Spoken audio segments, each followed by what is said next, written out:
Spotlight Tamil வணக்கம். விஜய் வந்து தன்னுடைய பலத்தை உண்மையில அறியாமல் இருக்கார். இப்போ தமிழ்நாட்டில் இப்போ வந்து ஏடிஎம்கே அவங்களோட அலைன்ஸ் கூப்பிட்றாங்க. அப்புறம் பாமகவும் அலைன்ஸ் போகுது. அதாவது பாமகவில் யாருன்னா அன்புமணி வந்து அலைன்ஸ்க்கு வந்து போகிறாரு. அப்புறம் சில முஸ்லீம் இயக்கங்கள் வந்து அலைன்ஸ்க்கு போகிறாங்க. பாஜக வந்து அங்கே இருக்கிற பல்வேறு அமைப்புகள் என்ன பண்ணுறாங்க, அலைன்ஸ்க்கு போகிறத பார்க்க முடியுது. அப்புறம் பாஜகவும் நேரடியாக வந்து ஏடிஎம்கே கூட்டணியில் கொண்டாடுன்னு பார்க்குறாங்க. இதை தாண்டி நல்ல ஆர்எஸ்எஸ்ல இருக்கிற முக்கியமானக்கள்லாம் அந்த பாஜகவோட இருக்கிறவங்க ஆர்எஸ்எஸ்ல ஒரு தீவிர விசுவாசிகள் என்ன பண்ணுறாங்கன்னா, விஜய் மற்றும் விஜய் தரப்பு ஆட்கள்கிட்ட வந்து நம்ம வந்து நட்புறவுளாக இருக்கிறத வந்து பார்க்க முடியுது. விஜய்க்கு வந்து அந்த கட்சி சின்னம் கிடைச்சதாகட்டும், அப்புறம் வந்து அங்கீகாரம் கிடைச்சதாகட்டும், அவருக்கு வந்து அந்த பாதுகாப்பு வழங்கப்பட்டதாகட்டும், இப்போ வந்து விஜயை பற்றி விமர்சித்த வந்து அந்த எம்எல்ஏ மேலே வந்து தேசிய குழந்தைகள் ஆணையம் வந்து வழக்கு போட்டதாகட்டும், வேல்முருகன் மேலே, இப்படியான பல விஷயங்கள் பார்க்கக்குள்ள விஜய்க்கு வந்து எல்லா தரப்புலேருந்து ஆதரவு இருக்கிறத பார்க்க முடியுது. இப்போ விஜய்க்கு நம்ம வந்து எம்ஜிஆரையும் எல்லாம் கம்பேர் பண்ணி பேசி விஜய் வந்து எம்ஜிஆர் மேலே ஆக முடியாதுங்கிறாங்க. ஆனால் எம்ஜிஆருக்கு உண்டான காலகட்டத்தை விட விஜய்க்கு இப்போ கொஞ்சம் மவுஸ் இருக்கிறத பார்க்க முடியும். எம்ஜிஆர் அவர் காலத்தில் எவ்வளோ மவுஸ் இருந்ததோ அதை தாண்டி ஒரு மவுஸ் வந்து விஜய்க்கு இப்போ இருக்குது. ஏன்னா அந்த காலகட்டம் வேறு, இந்த காலகட்டம் வேறு. எம்ஜிஆர் வந்து முதல்ல வந்து காங்கிரஸுக்கு எதிராக தான் வந்து மூவை நகர்த்தினார். காங்கிரஸ் வந்து அப்போ வந்து ஆளுங்கட்சியாக இருந்தது.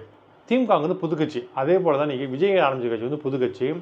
அன்றைக்கி எப்படி காங்கிரஸ் எப்படி வலிமையாக இருந்தோ அதுமாதிரி நீ திமுக வலிமையாக இருக்குது. ஆக திமுக எதிர்த்து மிகப்பெரிய அளவுக்கு அவர் பிரச்சாரத்தில் பண்ணான்னா அவர் வந்து கண்டிப்பாக வந்து மிகப்பெரிய அளவுக்கு எப்படி அந்த காலத்தில் அந்த காலத்தில் எம்ஜிஆர் எப்படி வந்து ஒரு பெரிய சக்ஸஸ்ஃபுல்லாக ஒரு பெரிய அரசியல் தன்னை உருவாக்கினாரோ அதே மாதிரி ஒரு பண்பை வந்து ஒரு மக்கள் அதை வந்து விஜய் வந்து திரட்ட முடியும்.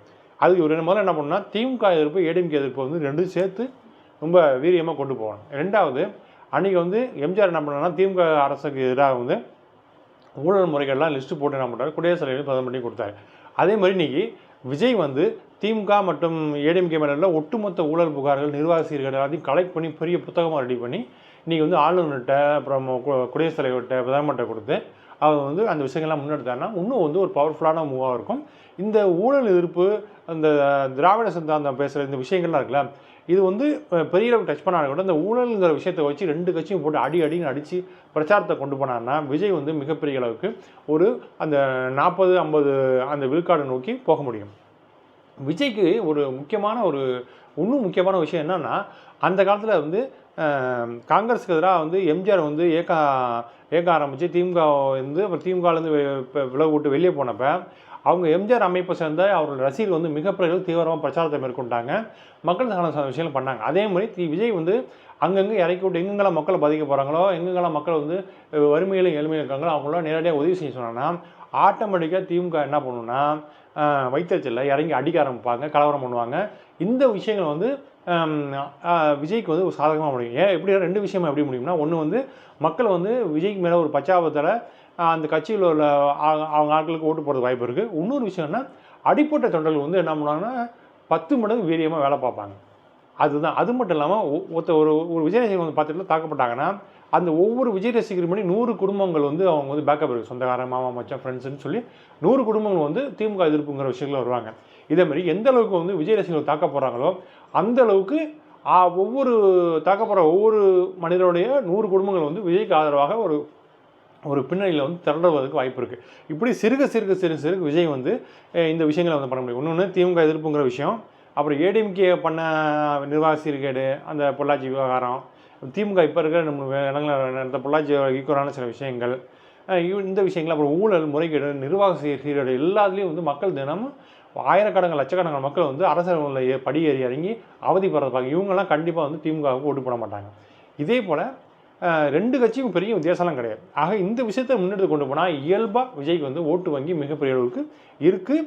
இப்போ வந்து இந்த ஏடிஎம்கே இந்த ஊழல், அந்த நிர்வாக சீர்கேடு, பாலியல் விவகாரங்கள், இந்த விஷயங்களோட ஒரு 10% ஓட்டுகள் வந்து அதிகமாக வாய்ப்பு இருக்குது. குறிப்பாக எம்ஜிஆர் வந்து ஜெயிக்க 52 வாக்கு சதவீதம் வந்து பெற்றார். அதே போல் விஜய் வந்து கண்டிப்பாக ஒரு 40% மேலே ஓட் பேங்க் அவருக்கு கிடைக்கிறதுக்கு வாய்ப்பு இருக்குது. ஏன்னா இப்போ 20% இப்போ ஏற்கனவே இருக்குது.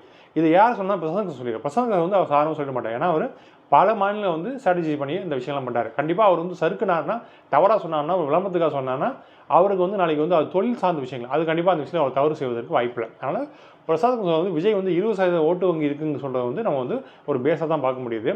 அது மட்டும் இல்லாமல் இன்றைக்கி விஜய் பிரச்சாரம் மேற்கொண்டு பல ஊர்களுக்கு போனார்னா அது வந்து இன்னும் வந்து ஒரு வாக்கு வந்து அதிகரிக்க வாய்ப்பு இருக்குது. ஆக திமுக மற்றும் திராவிட கட்சிகள் ஊழல், இந்த பெண்களுக்கான பாலியல் இப்படியான விஷயங்கள் இதெல்லாம் வந்து ஒரு 10% வாக்கு வந்து வாக்கு ஓட் பேங்க் வந்து அவருக்கு கன்வெர்ட் ஆகும். 20+10 30. அப்புறம் இன்றைக்கி இயல்பாக வந்து என்னென்னா கூட்டணி வைக்கலாம். ஏன்னா ராமதாஸ் வந்து ஏடிஎம்கே கூட்டணி போவார், இவர் வந்து அன்புமணியை கூட்டணி வைக்கலாம். அப்புறம் 2-3 காங்கிரஸ், இப்போ 2-3 சிபிஐ சிபிஎம் போல் வேறு சில சின்ன சின்ன கட்சிகள் இருக்காங்க, இடதுசாரி கட்சிகள். அந்த கட்சியில் இருக்கிற 4-5 அமைப்புகள் உள்ளே கொண்டு வச்சுக்கலாம். அப்புறம் முஸ்லீம் அமைப்புகள் 2-3 அமைப்பு ஸ்ட்ராங்காக இருக்குது, அதில் 2 அமைப்பு உள்ளே வரதுக்கு வாய்ப்பு இருக்குது. அப்புறம் வேல்முருகன் இது போல் தமிழ் தேசியம் பேசக்கூடிய ஆட்கள் சில ஆட்கள்லாம் உள்ள வரும். சீமானை சேர்த்தா ரொம்ப ஆபத்தாயிடும். தமிழ் தேசியம் பேசக்கூடிய இன்னும் 150-200 அமைப்புகள் இருக்குது. இதே மாதிரி சின்ன சின்ன அமைப்புகள் இவங்கெல்லாம் சேர்த்து கூட அந்த அதாவது என்னென்னா சவுத்தில் வந்து இந்த மலையாள மக்கள் பாதுகாப்பு இயக்கம், அப்புறம் வந்து இந்த இயற்கை பாதுகாப்பு, இந்த இதுமாதிரி நிறைய அமைப்புகள் இருக்காங்க. பூர்வ நண்பர்கள், பசுமை தாயகம் ஏதோ ஒரு அமைப்பு, இதேமாதிரி அமைப்புகள்லாம் ஒன்று சேர்த்தாங்கன்னா அந்த அமைப்புகள்லாம் 100-150 பேர் இருக்காங்க. அவங்க நினச்சாங்கன்னா இன்றைக்கி ஒரு இடத்துல வந்து போராட்டம் பண்ணாங்கன்னா அப்படியே செயின் லிங்காக தமிழ்நாட்டில் வந்து ஒரு 40-50 கிராமங்களில் போராட்டம் வந்து கண்டினியூ ஆகிறது வாய்ப்பு இருக்குது. தமிழ்நாட்டில் ஒரு முக்கியமான மீடியாக்களும் இன்டலெக்சுவல் கையிலையும் அந்த விஷயங்கள் வந்து போகும். அந்த மாதிரியான வீரியமான அமைப்புகள் நிறைய இருக்குது. இதே மாதிரி அமைப்புகள்லாம் ஒருங்கிணைச்சு இந்த விஷயங்கள்லாம் கொண்டு போகலாம். அப்புறம் பத்திரிகைகளில் வந்து இப்போ நீங்கள்லாம் வந்து ஊடக நிறுவனங்களுக்கு போய் காசு கொடுத்து எல்லோரும் வந்து கட்சிகள் வந்து அரவணைக்கிறாங்க. நீங்கள் என்ன பண்ணால் ரிப்போர்ட்டர்ஸுக்கு நிறைய காசு கொடுத்து சில விஷயங்களை பாசிட்டிவான விஷயங்கள்லாம் கொண்டு போகலாம். இப்படியான சின்ன சின்ன பத்திரிகைகள், யூடியூப் சேனல் இப்படியான நிறைய விஷயங்கள் இருக்குது.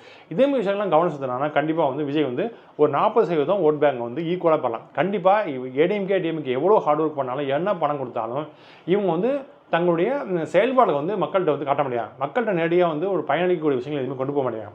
ஆக இவங்களுக்கான ஓட் பேங்க் வந்து கண்டிப்பாக 40 இருக்குது. ஜெயிக்க 40 ஜெயிக்கும். ஆனால் கண்டிப்பாக ஒரு 15 2 இடத்துக்கு குறையாத வாய்ப்பு இருக்குது.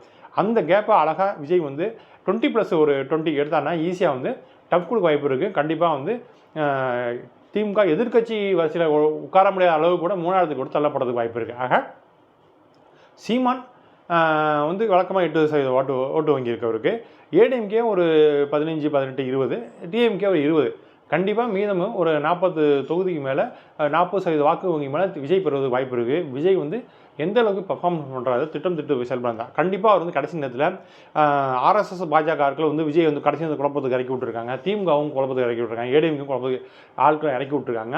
அவர் கூட இருக்கிறார்களே எப்போ நம்ம அவர் வந்து இந்த விஷயங்களை மட்டும் மையப்படுத்தி இந்த விஷயங்களை கொண்டு போய் ஃபீல்டில் அழகாக கொண்டு போனான்னா கண்டிப்பாக அவர் வந்து எய்ம் பண்ணுற 40-40% வாக்கு வங்கியை பெறலாம்.